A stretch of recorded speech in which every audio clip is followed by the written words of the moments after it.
the truth is still out there. Is the answer really 42? The optimum angle for white light to refract through water and thus form a rainbow is between 40.89 and 42 degrees. The number 42 was the first number to be retired from any professional sport. It was worn by Jackie Robinson, the man that broke the color barrier. There are two physical constants in the universe that are the speed of light and the diameter of a proton. It takes light 10 to the minus 42nd power seconds to cross the diameter of a proton. Because Google says so. Welcome to the Breakin Broncos Podcast on the Answer is 42 Network. I am your host, Daniel Wetstein, and today we'll be wrapping up the final game of the 2020 season for your Denver Broncos that ended in a heartbreaking loss. But as has been the theme for 2020, there was definitely hope amidst the chaos. We will be discussing the monumental leaps Drew Lock took in his final action of the year and why it sealed his starting role in 2021. Did this game do more harm than good for Melvin Gordon? I will give my views on the mercurial running back and whether or not the Broncos will use the opt-out in his contract. So let's get started and begin with a look at this crushing loss to end the Denver Broncos season. But first, a word from our partner. William Hill bet on himself 86 years ago. A young man without much to his name or any clout to speak of decided to start his own sportsbook, taking bets on the tracks of London. That one-man band has now grown into the world's largest sportsbook with operations in 17 different countries and an almost 100-year-old streak of never scamming a bettor. William Hill built his name by betting on himself and taking his word as his bond. So, come and pull a will by betting on yourself at williamhill.com or on the app. That goes on practically any device. And for being my wonderful listener, just use the promo code, the answer is 42, to get up to $250 in free bets with your initial deposit. The link will be in the description. So I won't dwell on the negative for long, and we will actually start where the game ended. Melvin Gordon made the selfish play twice to gain extra yards and go out of bounds, as opposed to going down inbounds, giving Las Vegas precious time and the ability to conserve their final timeout. This, coupled with his multiple untimely fumbles, DUI early in the season, and potential 2021 suspension, has me believing the Broncos will cut bait and take the $2 million cap hit from his prorated signing bonus after using the opt-out to escape his base salary of over $7 million and cap hit of over $9 million. It's one of the easiest ways for the Broncos to shed salary without damaging a talent pool irreversibly.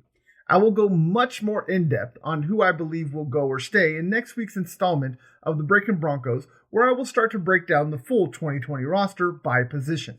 Now, we can get to the boneheaded timeout of Fangio with the Raiders scrambling on the final play of their final drive. And set the scene for any that didn't watch the entire game. The Raiders had just scored a touchdown to bring the game within 1 point with 24 seconds left on the game clock. Then, they decided to go for 2 to end the game and avoid overtime, win or lose. The Raiders attempted a substitution with the play clock running down on the 2-point conversion, but the wrong players left the field, including Darren Waller, and looked like the Raiders were going to take the delay of game penalty with no timeouts remaining, forcing them to either kick a PAT from 40 yards or attempt a 2-point try from the 7 instead of the 2. Then the inexplicable happened. Fangio used his final timeout, giving the Raiders time to regroup, avoid the penalty, and get the right personnel on the field, again, including Waller. After that, Derek Carr commences to thread the needle to, you guessed it, Darren Waller.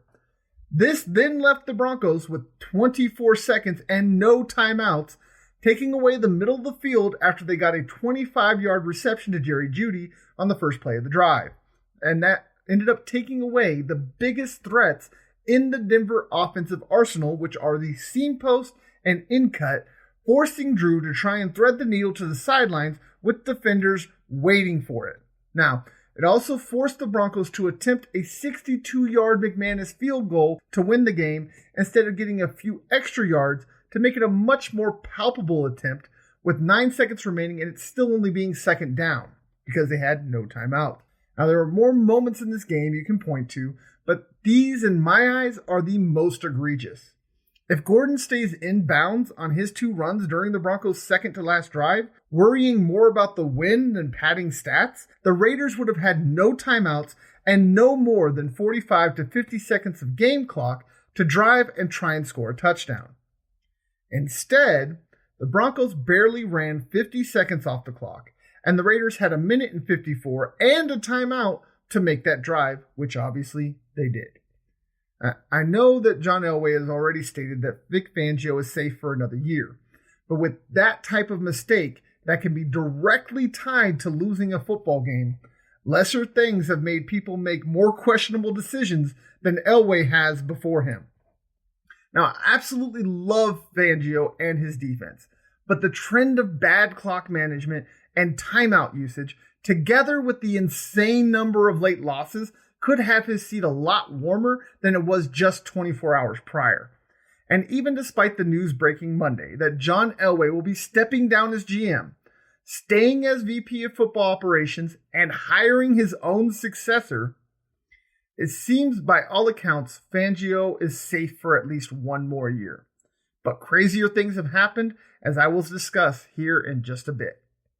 Now go ahead and listen to the coach try and explain his reasoning for the timeout usage. Audio credit goes to DenverBroncos.com. Yeah, wasn't sure what personnel they had in there, and I wanted to make sure that we had the ideal personnel in there for us. And with that little time left, I just thought it was important there to burn the timeout so we were straight in what we were doing and what they were doing. Did that help? Yeah, me neither. Sounds a lot like someone who knows they made a major gaffe and doesn't want to outright admit it. I will continue to monitor the situation and will update you all on the Answers 42 Facebook page if I learn anything concrete. As of now, I am just going off the fact that Elway said Lindsey might get a new contract and Scangarello was safe within the last 2 weeks of last season, and neither turned out to be true. After yet another late loss and late game management debacle, the ability to hurt a rival while going all in on Drew Lock in every way by prying Eric Bieniemy from the hated Chiefs, for example, may be too much to resist for the Duke of Denver, among many other possibilities. Now, I want to be clear, this is purely speculation, but I would not be surprised in any way if it comes to fruition. That's enough of the bad, though, as there were some truly exciting developments buried in this loss for the Denver Broncos. Drew Lock was absolutely dialed in, going 25 of 41 for 339 yards and 2 touchdowns for a QB rating of 103.6. This is only the second game of Lock's career that the Broncos have lost when he had a 90 or higher QB rating, and that rating and completion percentage would be even higher in this game if not for another at least 3 drops by his receivers. They are now 5-2 when Drew Lock has a QB rating over 90. He did everything every person has asked to see all year in one game. This is what it looks like when the game starts to slow down for a young quarterback. Sounds like something someone has been screaming for patience on all season, but I can't quite put my finger on who that was. Now, obviously I'm having some fun, because we all should have been. We all got to see Lock do exactly what was asked for from everybody. And we also got a full Broncos season. I'm sorry if you were one of the many that incorrectly thought this was a Super Bowl roster. You were wrong from the get-go. That's your bad. As I stated before the season started, this was a wildcard team at best, and would more than likely be bounced early in the playoffs if they even made it. And that was before the roster was decimated by injury and the Rona. I will not lie and say this is how I saw the season going. A 7-9 to 9-7 record and barely missing the playoffs was where I saw them landing. 5-11 is obviously disappointing, but when you look at what happened to this team, mixed with the 2020 chaos we all dealt with, it's much better than it should have been. The fact this team fought literally to the final whistle of the season and left it all out on the field through all of the bad and the losing speaks volumes to this coaching staff and the amount of buy-in they have received from this team. I know I stated earlier, we now need to watch the temperature of Fangio's seat. I believe this fact that I just gave you will ultimately save him. I am just nowhere near willing to bet on it, as I was just 24 hours prior to the end of this game. But now back to Block, though. No matter how dire the situation got, he never made the boneheaded play. I know many were waiting with bated breath for that one play they could latch on to so they could scream how they are right and Locke is never going to be the guy. Burn it all down! But to my delight, he never gave them one. This is the first game this season you cannot pin a single negative thing on Locke and blame him for the loss in any way. He took what was there, never pressed, and when the shots opened up, like the 92-yard touchdown to Jeudy late in the fourth quarter, he made the throw, except once. But again, he's young and nobody's perfect. There were only 2 throws of Drew's I have any true issue with. One was on the 4th and 1 at midfield in the second quarter. The crossing route out of the stack was wide open off the line as Jeudy completely torched his defender. That would have given them a first down easily and probably a lot more. The second was on a deep pass down the left sideline where the wide receiver had 2 to 3 steps on his defender and Locke overthrew him in the first quarter. These are the only 2 throws I would be willing to openly question the kid on his decision making. He didn't have any bad throws while falling away from the line of scrimmage or showed any of the bad throwing mechanics and or footwork issues that were driving so many batty. I honestly believe, outside of some crazy scenario that has Elway's successor moving up to the top pick in the draft, or making some trade for a vet like one of the Matthews, Stafford, or Ryan, Locke has solidified at least one more year as the Denver Broncos starting quarterback. Here's to hoping Shurmur did enough to stick around and give the kid a chance to spend more than 1 year in an offense since his sophomore year of college. Speaking of Shurmur, this is just the second game after the last one against the Chargers that he opened the game with a script, giving Drew and the offense some easy wins with quick completions, power runs, and play-action passes. This is also the most I have seen Shurmur move the pocket and make use of Locke's athleticism with bootlegs and RPOs. There was a lot more use of the shotgun and spread concepts. It seems the coach was truly starting to trust his young QB to start opening things up. As long as Fangio is safe, I believe Shurmur is as well. Just listen to Coach as he talks about Shurmur and his fit in the organization and coaching staff during his Friday presser. Audio credit again goes to DenverBroncos.com. Yes, I do. I think Pat's a great fit. Brings a wealth of experience and knowledge. I think he's got a calm demeanor that has been doing a good job of mixing our run-pass plays on the early downs, both, what type of runs we've run and short, intermediate, and deep throws.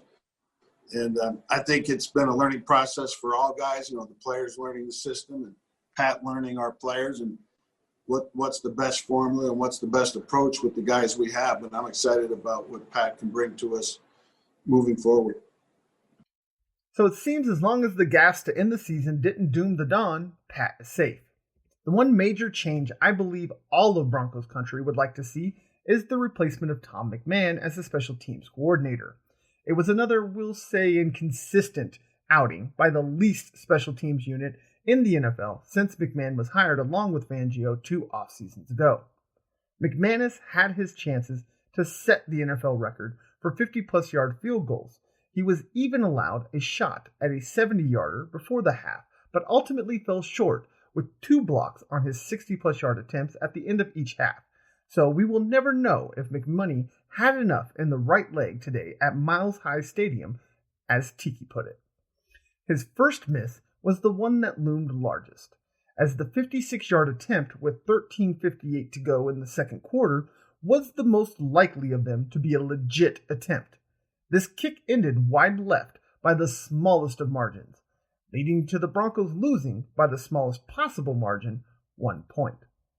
This is another moment I want to be clear. I do not put this loss on McManus. A kicker can only do so much when it comes to winning a game. A 56, 61, and 70-yard field goal attempts are not doing any kicker any favors. Now, I know some will point to his extension as a reason he should quote-unquote make those kicks, but those are going to be in the same festering lump as the rest of the deplorables.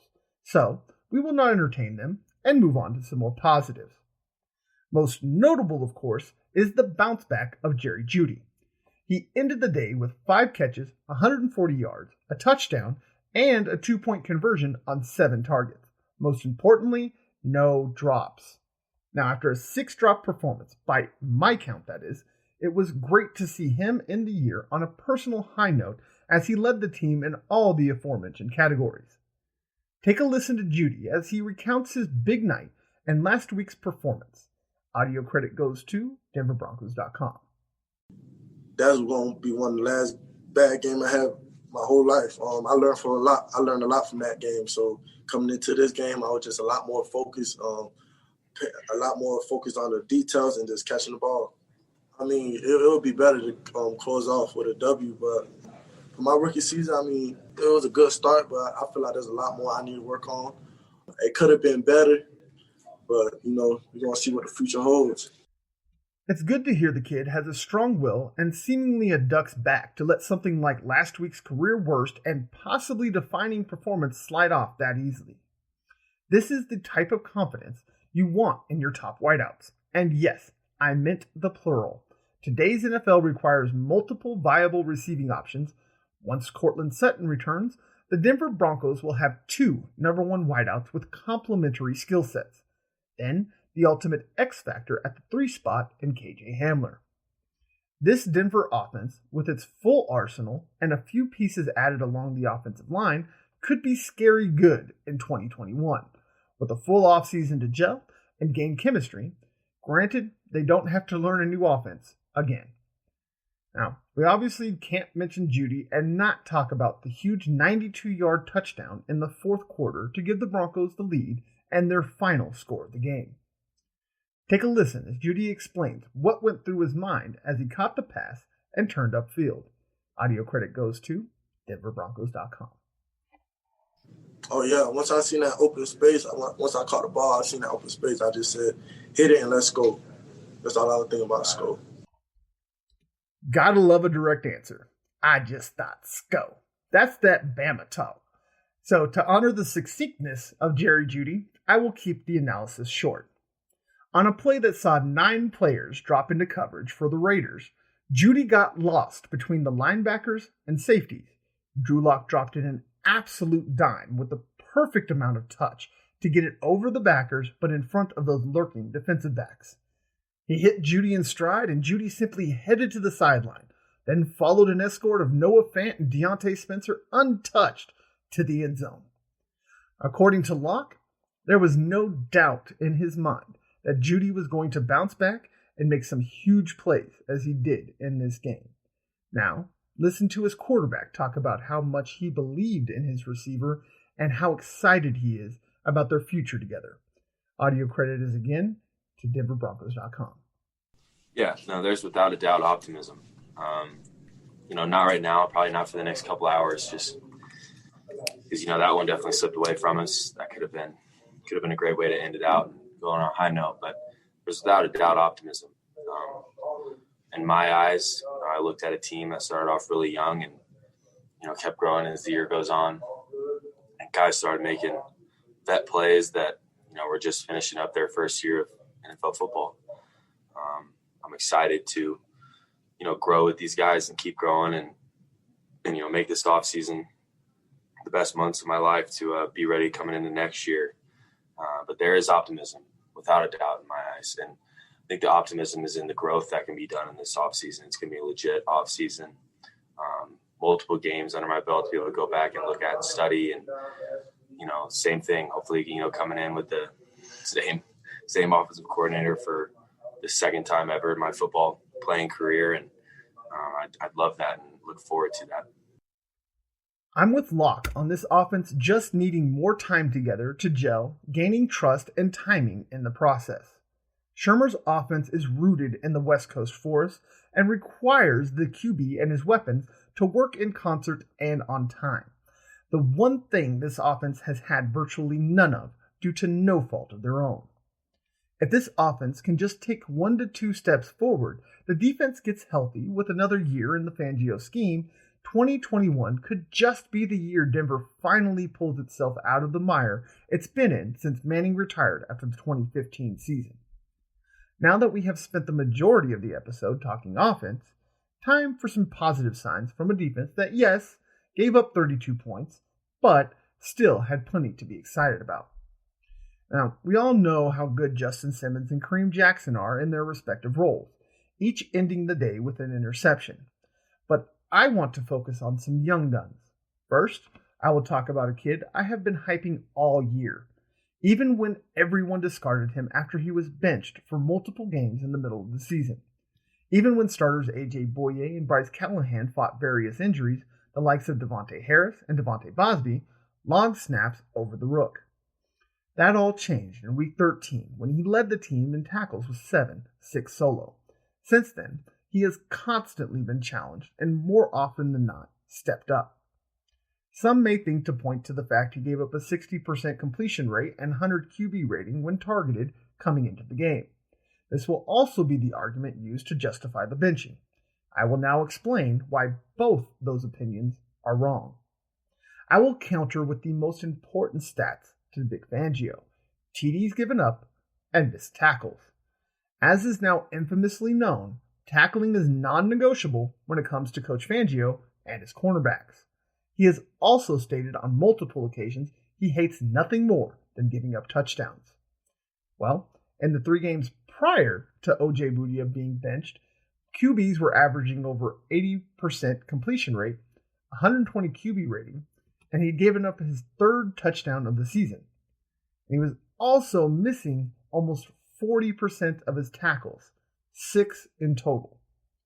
In the 7 games he was active after the benching, he has allowed 0 touchdowns and missed only 1 tackle, with also the 2 forced fumbles he had in this game, and the 2 earlier, so a total of 4, making him one of only a handful of rookie cornerbacks to ever accomplish that feat.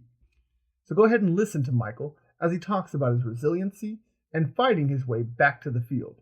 Audio credit is to denverbroncos.com. We definitely make an emphasis of getting the ball back for the offense, and we do a lot of work with punching the ball out, putting your head on the ball. So we work on that type of stuff, and during the game and during those moments, you gotta just have to execute. Yeah, I think from the start to the end, it's been a lot of ups and downs. But the thing about me, I'm a fighter, so adversity always made me better, and obviously I wanted things to go a little different for me for most of the season, but just finishing like that, I just want to build off of it for next season. The former 3rd-round pick should hold his head high after being thrown in the fire from day one due to injury and was able to bounce back after a tough stretch in the middle of the season. The second defensive player I would like to give some recognition to is Draymond Jones. The fellow former 3rd-rounder, like O.J. Boudia, who was just selected a year earlier, had 1.5 sacks and 6 tackles to boost his season numbers to 6.5 and 41, respectively, missing a grand total of 1 tackle all season. He also tagged on 6 tackles for loss, all while missing 5 games between weeks 2 and 7 while injured and or inactive. He was a true team player as well, logging not only over 70% of the defensive snaps in games he was active, but also over 1/3 of the special team snaps as well. All but 4 tackles and all 6.5 of his sacks came after Week 7 when he returned from injury and or inactive status. There is more than enough talent in Jones to replace a Jarrell Casey and give fans flashbacks to the days of Derek Wolfe and Malik Jackson wreaking havoc on O-lines across the league.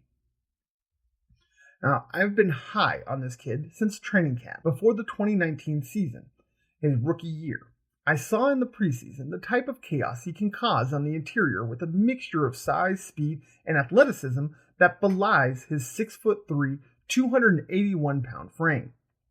He is the type of interior disruptor the Broncos have missed since Malik rushed to Duval and their $90 million.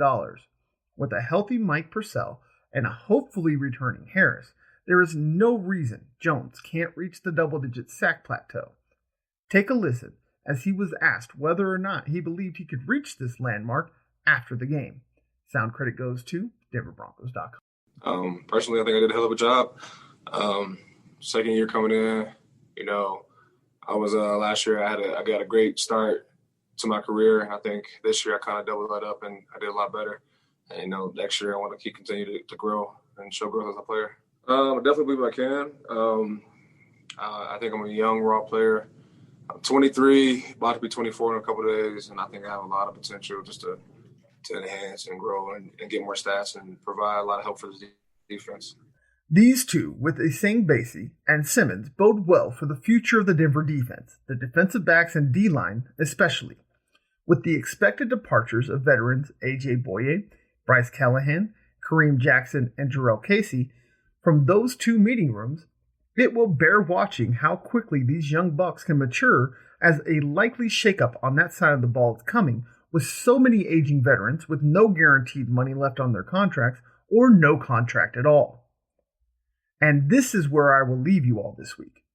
Tune in next week as I start to wrap up the season with my first installment of my Breakin Broncos yearly roster breakdown, where I will break down every player in every position group, starting with quarterbacks and wide receivers.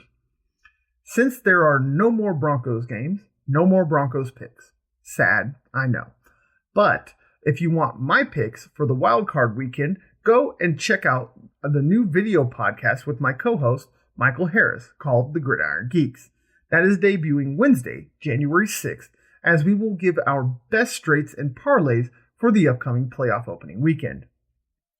Also be sure to watch The Answers 42's Facebook page and theanswers42media.net for details. Many, many more exciting things are coming. For any and all that thought I had given up, I give up on nothing, so don't worry. I and this network are going nowhere. We are here to stay. I just needed some time to get some more things put in the works to hopefully start 2021 with a bang and ride the wave to the top. So, for the Breakin Broncos podcast on the Answers 42 network, I am your host, Daniel Wetstein. Don't question the blue. I know she's sorry too. Pretty little thing, she gon' find a new dude, so I better stop wildin' out. Okay, first things first, dog, I gotta take the red light. I could tell it was my shorty by the headlights. Told my side piece, look if she ain't tryna lose her head. When I get home, I'll be pleading by the bed like, baby, it ain't what it looks like, you was trippin'. I ain't even see you look right, how you figure? I was laying on my teeth so I could save me. When she told me you